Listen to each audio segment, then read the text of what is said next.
Welcome to the California Department of Toxic Substances Control's training video on how to file the department's annual hazardous waste EPA ID number verification questionnaire. The verification questionnaire is required by the California Health and Safety Code, sections 25205.15 and 25205.16. It is conducted to verify the accuracy of the information associated with your EPA ID number and assess the ID number verification and the hazardous waste manifest fees. If you are required to file the questionnaire, you must do so to maintain the active status of your EPA ID number or numbers. In this video, I'm going to go over the following. First, the 2020 verification questionnaire filing requirements. Second, how to register for an EVQ account. Third, how to complete each of the 5 steps of the questionnaire. Fourth, how to pay for your fees. And lastly, how to avoid common mistakes. Let's start with the verification questionnaire basics. How do you know if you have to file the 2020 verification questionnaire? The answer is you or your company had a hazardous waste EPA ID number that was active at any time during the previous fiscal year from July 1st, 2019 to June 30th, 2020, or you or your company shipped hazardous waste using an assigned hazardous waste EPA ID number during the previous calendar year from January 1st to December 31st, 2019. If you fit any one of these categories, then you will need to file the 2020 verification questionnaire. The 2020 verification questionnaire is due 30 days from when you receive the first email or paper notification from DTSC. Since notifications are staggered, the due dates will vary. Now, let's move on to how the verification questionnaire is filed. The questionnaire is filed electronically through the Electronic Verification Questionnaire System, also short for EVQ system, located at evq.dtsc.ca.gov.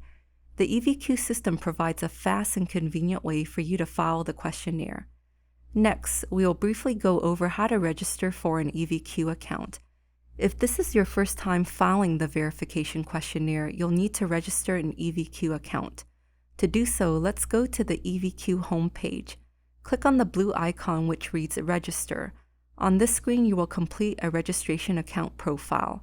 Enter your EPA ID number in this box. Your EPA ID number is 12 characters long and begins with a lettered prefix of CA. If you do not know your EPA ID number, refer to the notification that you received from DTSC, as the EPA ID number is listed on the notification. If you receive an error message after entering your EPA ID number, click on link number 1 below the video on how to resolve a respective error message. When your EPA ID number has been added successfully, you will see it in this box here. If you have multiple EPA ID numbers that share the same Federal Employer Identification Number, or FEIN, you can add them in. If the ID numbers don't share the same FEIN, then you will need to register separate EVQ accounts for them. After your ID number or numbers have been added, scroll down and you'll see that some of the fields have been pre-populated based on the information that you had submitted when you applied for the EPA ID number. Complete all the required fields indicated by a red star. Make sure you create a username and password that meets the username and password requirements as shown in this blue box. Also write down your username and password so you don't forget it. When all the required fields have been completed, click Submit EVQ Account Request. If your account is created successfully, you will receive a confirmation message on the next screen, and an email confirmation will be sent to the primary contact's email address. To log into your account, go to the EVQ homepage at evq.dtsc.ca.gov. Then click the icon that reads Login. Enter your username and password. It is case sensitive. You will see this menu here. The questionnaire is 5 steps long. If you need to make any changes to your username and/or password, you may do so by clicking on the user profile icon. Let's click on step 1 to begin. In this step, you are verifying your general company information. If you need to make any changes, you may do so. The FEIN stands for the Federal Employer Identification Number. If you are a sole proprietor, you may not have one. If you do not have one, leave this field blank. The SIC code stands for the Standard Industrial Classification Code and describes your company's primary business activity. If you do not know your SIC code, this link here will lead you to the OSHA website, where you can search for your code. After you have finished verifying the information, click Save and go to Step 2. In Step 2, you are verifying your company's mailing and owner information. Make any changes necessary. The company name and owner name fields are grayed out because they cannot be changed here. If you need to update one of these fields, please click on link number 2 below the video for more information. After you have finished verifying the information, click Save and go to Step 3. In Step 3, you are verifying your EPA ID number or numbers that were active at any time from July 1st, 2019 to June 30th, 2020, and the hazardous waste manifests shipped under that respective EPA ID number from the 2019 calendar year. Although the manifest counts are pre-populated in this step based on the manifest data from DTSC's records, you must verify the counts against your own records and make any corrections necessary. For the purpose of this questionnaire, you're only reporting hazardous waste tracked on a uniform hazardous waste manifest. This is the shipping document that tracks your hazardous waste from the point of generation to the final treatment, storage, and disposal facility. If you are not familiar with the form, click on the blue link here. For the manifest counts, you are reporting the number of manifests your company had during the 2019 calendar year, not the amount of waste on the manifest. Your manifest will fall into one of the following categories: recycled, non-recycled, and non-recycled air solvents. A manifest is counted as recycled when all the wastes listed on the manifest have been recycled. To determine if the hazardous waste on a manifest was recycled, look at Box 19 of that respective Uniform Hazardous Waste Manifest. The disposal facility lists the hazardous waste report management method codes in Box 19. The recycle codes are H010, H020, H039, H050, or H061. For the non-recycled manifest, the non-recycled codes are all the codes except the recycled codes. For air solvents, this count pertains to manifests used solely for hazardous waste derived from air-compliant solvents that is not recycled. You can find a list of certified clean air solvents on the South Coast Air Quality Management District's website. To view the manifest details, click on the respective ID number you want to view. Since I am using a fictitious EPA ID number, there aren't any details. If any manifests are missing from the list, correct the count to reflect your records. You may add ID numbers that are missing from your account by clicking on the Add EPA ID button. You may remove ID numbers from your account by clicking the Remove button. However, before you do so, verify that you are not responsible for filing the ID number and that it does not belong to your account or to your company. Removing the ID number doesn't inactivate the ID number, it just removes it from your account. If you would like to inactivate an ID number, we will go over that next.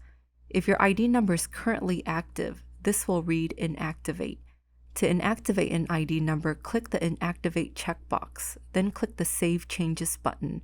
Any fees owed must be paid first, then posted by DTSC's accounting unit before the ID number will be inactivated.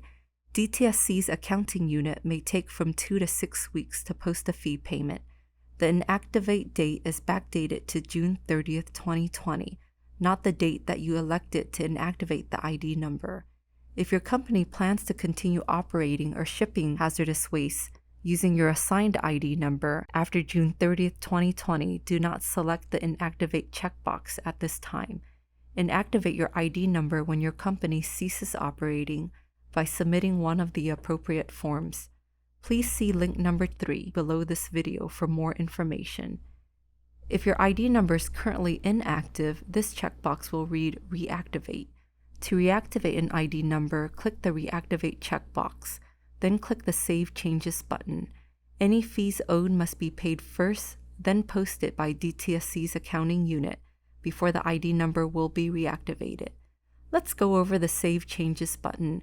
If you make any changes to a record, you must click the green Save Changes button on that record so that the changes will be applied. A common mistake users make is checking the Reactivate or Inactivate checkbox and not clicking on the Save Changes button. Let me go ahead and add some numbers here. You can export the list of ID numbers with the manifest counts to an Excel spreadsheet by clicking the Excel icon. The spreadsheet cannot be used to make edits to the questionnaire. The CDTFA number is the California Department of Tax and Fee Administration number and applies to every person or business who generates 5 or more tons of hazardous waste at a site in California within a calendar year. If the CDTFA number does not pertain to you, leave this field blank. If you need a CDTFA number, visit CDTFA's webpage for more information. When all the information is correct, click on Save and go to Step 4. In Step 4, you're being assessed for 2 fees. They are the ID number verification fee and the hazardous waste manifest fee. First, the ID number verification fee is based on ID numbers with active status at any time during the previous fiscal year. Second, the hazardous waste manifest fee is based on hazardous waste shipped during the 2019 calendar year. How many total employees do you have in California? Enter the total number of individuals employed by your company or organization throughout California during the 2019 calendar year. Include employees who worked 500 hours or more and employees that worked at locations that did not generate hazardous waste. Total permanent EPA ID numbers on record. This number defaults to the number of ID numbers listed in Step 3, excluding temporary ID numbers identified by a prefix of CAC or CAP, and out-of-state ID numbers. EPA ID numbers that should be excluded. The only EPA ID numbers that qualify to be excluded are permanent EPA IDs with an inactive date between January 1st to June 30th, 2019. Other EPA IDs would be temporary and out-of-state ID numbers. Hazardous waste manifest fee. You will see your manifest fees here. The manifest counts that you entered in Step 3 show up here, along with the fee. You can see the rates for each category. Manifest credit. To qualify for the manifest credit, you must have less than 100 employees. If you have less than 100 employees, the first 4 non-recycled manifests are free, provided that they have been sent to DTSC in a timely manner. The manifest tracking numbers that have been credited will be listed on the line Manifest Credited For. If there is a manifest that you should have received credit for but did not, please email evq@dtsc.ca.gov with a copy of that manifest. When the information has been verified, click on Save and go to Step 5. Step 5 is the fee summary and certification. Click on the fee summary button to review your fees, if any. You'll see your ID number verification fee first, then your hazardous waste manifest fee. Scroll a little further to see the total at the bottom. You'll certify under penalty of perjury that the information provided during the verification questionnaire is true and correct by entering your first and last name, then your title. You'll click Save and flag as completed. If you need to edit information on a step, click Cancel, and you can go back to a step by clicking on the link to the step. We will go ahead and click Save and flag as completed to file your questionnaire. The next screen says, "Congratulations, you have completed your questionnaire." An email confirmation will be sent to the primary email address on the account. Since you have saved and flagged your verification questionnaire as completed, you will no longer be able to edit steps 1 through 5. However, if you need to access any of the steps, contact 1-877-454-4012 to have a DTSC staff member reset the steps for you. This page is the invoice and VQ summary. You may download and or print your invoice, view the payment information, and take the user survey. If you do not owe any fees, the payment information button will not appear. If you owe fees, follow the directions on the screen to make a payment by check or credit card. To make a payment by check, make your check payable to the Department of Toxic Substances Control or DTSC. Mail your check along with a copy of your invoice to DTSC at the address listed here. To pay by credit card, click on the Submit Credit Card Payment button, which will lead you to the online payment processor. You do not need to submit the invoice to DTSC if you are paying by credit card. If you do not owe any fees, you do not need to mail the invoice. We recommend that you print a copy of your submission for your files. If you have any questions about the verification questionnaire, call us at 1-877-454-4012. Our telephone hours are Monday through Friday from 9 a.m. to 4 p.m. You can also email us at evq@dtsc.ca.gov. As mentioned at the beginning of this video, the verification questionnaire is required by California regulations and must be completed to maintain the active status of your EPA ID number. It's important to complete it correctly. Thanks for watching.